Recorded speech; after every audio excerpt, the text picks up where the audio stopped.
Hello everyone, hope you have an amazing day and welcome to my new blog. Today we discuss about the business policy and strategic management unit 2. In the late 90s or early 2000s, the European Union specialist tended to encourage member states to develop their own corporate governance standards and regulatory investments rather than intercede directly or produce mandatory standards. So, different in national corporate laws, especially in concerning company, incorporation, and investors, are naturally difficulties to the development of European wide corporate governance rules. So, various laws, codes, and institutional bodies became established across European on an individual nation basis to address corporate governance. So these instruments continued to the refine through the 2010s and will extend 2020s until standards of corporate governance. So a mechanism for compliance, monitoring and medial actions are established effectively in response to the challenging dynamic of globalized commerce. So the inability through the 2010s of international governments to encounter large-scale corporate tax avoidance accounting schemes is a prime example of how globalized business is several steps ahead of globalized regulatory control during the early 2000s and 2010s. Now the EU commissioners began to produce reports, codes and guidelines aimed at influencing and coordinating corporate governance regulations and instruments at national level.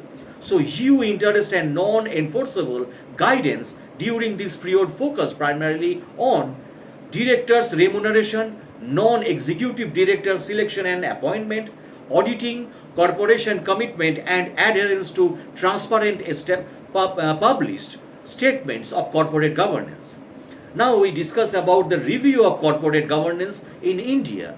So the notion of corporate governance has been intercepted or incepted with major objectives of significant disclosure of information to the shareholders. Since then, corporate governance has steered the Indian companies. So as the time changed, there was also need for greater accountability of companies to their shareholders and customers also. So the report of Cadbury Committee on the financial aspects of corporate governance in the UK has given rise to the discussion of corporate governance in India. So the corporate governance has been since olden times, but it was in different form during Vedic times. So kings used to have their ministers and used to have ethics, values, principles and laws to run their state. But today it is in the form of corporate governance. Having same rules, laws, ethics, values and moral which help in running corporate bodies in a more effective way so that they in the age of globalizations became global giants. So there have been numerous corporate governance initiatives launched in the Indian since the mid 1990s. So the first was by the Confederations of Indian Industry, that is CII, India's major industry and business association, which emerged with the first voluntary code of corporate governance in 1998.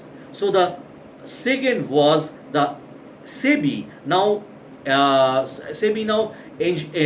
ancient as clause of 49 of the listing agreement, that is SEBI in 2000 introduced unparalleled corporate governance reform via clause 49 of the listing agreement of stock exchange. So clause 49, a seminal event in Indian corporate governance, established a number of governance requirements for listed companies with a focus on the role and structure of corporate boards, internal control and disclosure to shareholders. The third was the Naresh Chandra Committee, which submitted its report in 2002. The fourth was against by SEBI, the Narayana Murthy Committee, which also submitted its reports 2002. Now, corporate governance development in India. So, India's corporate governance reforms efforts did not stop after implementation of Clause 49.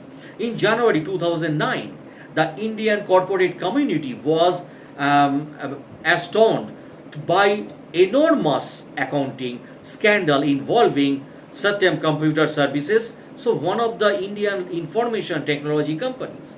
As a result of the scandal, Indian regulatory and industry groups have promoted for a number of corporate governance reform to address some of the concern raised by Satyam scandal. So, by some of these response have moved forward through introductions of voluntary guideline by both public and private institutions also. So generally India's corporate governance information's efforts reflect the following. Now I discuss about this significant industry involvement in assessing the government with crafting corporations governance measures.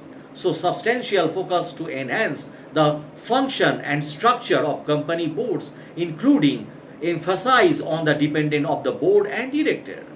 And number two, an increased role for audit committee.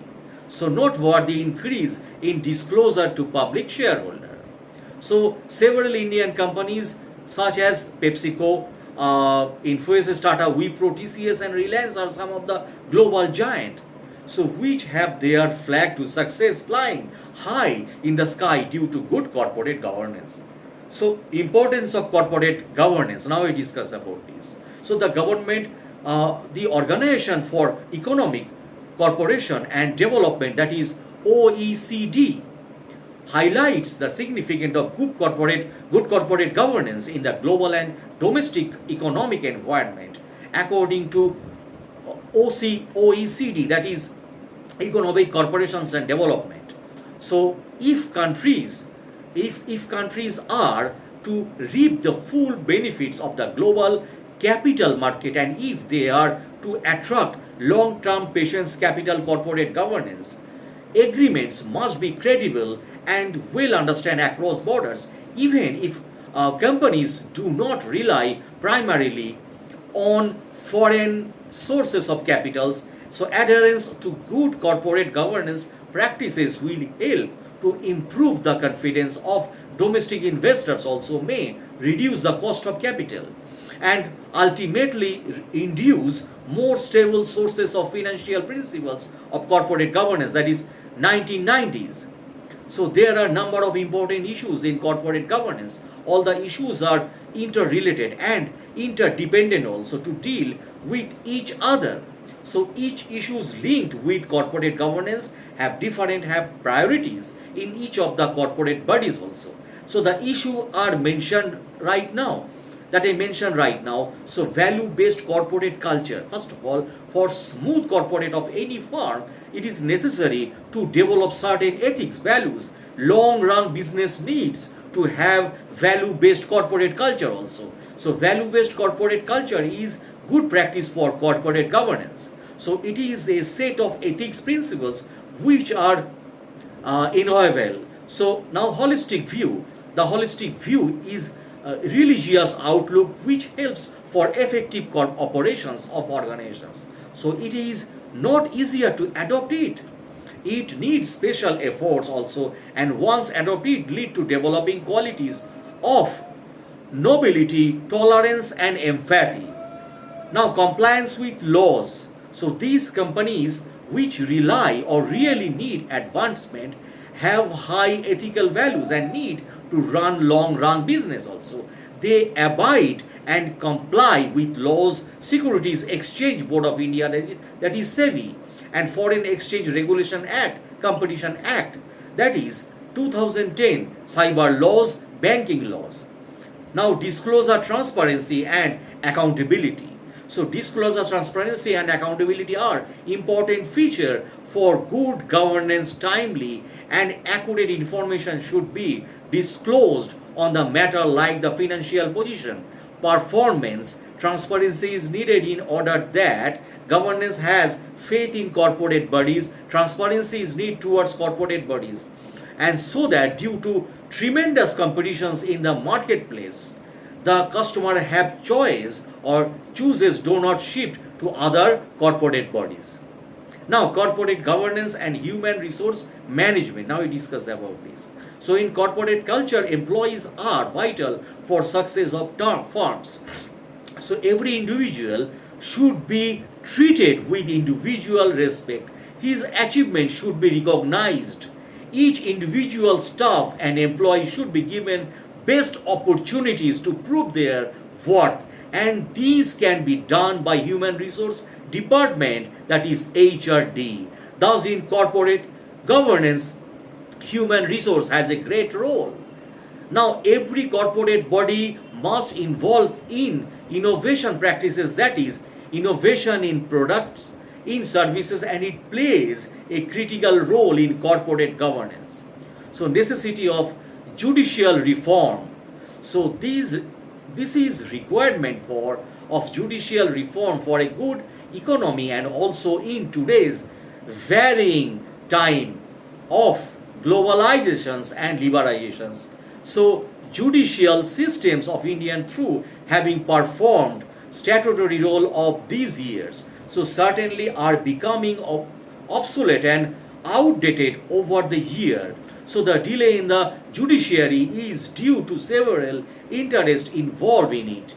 But then with changing scenarios and fast growing competitions, the judiciary needed to bring improvements accordingly. It needs to promptly resolve disputes in cost effective manner. So in today's competitive environment and due to globalization, several Indian corporate bodies are becoming global companies, which are possible only due to good corporate governance.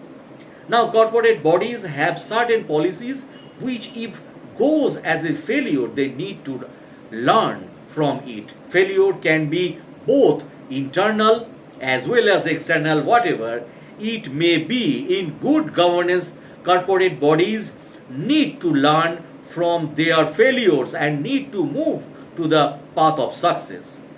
To summarize, corporate governance encompasses systems and producers or procedures designed to structure authority, balance responsibility, and provide accountability to stakeholders to all levels. So that's for the video, my friends. If you like my channel, please subscribe, comment, and share my educational blog. Thanks a lot for watching.